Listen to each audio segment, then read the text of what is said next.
Well, we've got all our friends coming back for 2020, and the doc from Neutrog is back to talk to us about soil microbes and all those weird things that are happening that we have no idea what's happening in the soil, especially about Gyganic.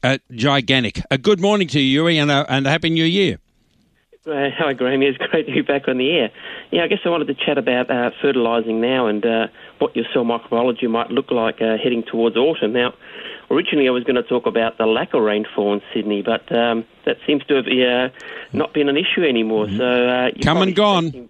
Come and gone, yep. So your soils are no longer dry, which means it's really an ideal time to get some fertiliser out there. So the dry conditions would have knocked back some of those bacteria, so they're still hungry. So ideally what you want to do now is you want to get some fertiliser out there, and you want to get that soil biology back up, but you also want to give some nutrients to your plants, obviously. So how do you go about this? Well, firstly, you've now got that soil moisture. So it's a great idea. You can put some mulch down because that'll trap some of that moisture and also the heat that's in the ground. So that's really great for getting your plants moving. And obviously your plants actually need some food. Now, if you've been growing fruits, you probably harvested most of your summer crops, so you've removed a lot of those nutrients. And the same goes for the vegetable patch. So we know how healthy that homegrown food is, but the nutrients obviously have to come from somewhere. Now, I've been using Gyganic over these last couple of days with my vegetables and the fruit trees. It's spot on, I guess. Yeah, I guess it's really great. If you look at Gyganic, you'll see it contains those three major nutrients like nitrogen, potassium and phosphorus, but also things like calcium and sulfur and those trace elements. So we're looking at things like zinc and iron and the like.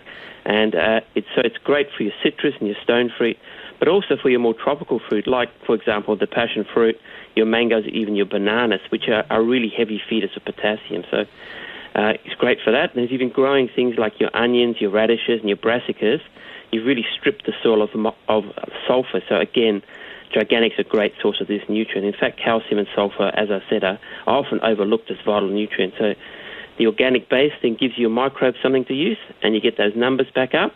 And now you've got those moist conditions, put a bit of go-go juice on and you'll kickstart your soil microbiology and your plants in no time at all. Well, we're certainly heading towards the brassica planting time as we get into autumn. Certainly Gyganic, with its organic base and chemical boost, ticks the boxes for all your fruit and vegetable fertiliser. I mentioned it right at the beginning of the show this morning, Gyganic and go-go juice. They are available at Bunnings, other hardware outlets, and of course good garden centres and nurseries. Good to have you back, and thanks for the tips. No worries, Graham. Cheers. Bye-bye. Bye-bye. Dr. Uwe Stroeher from Neutrog with some good advice for us all there.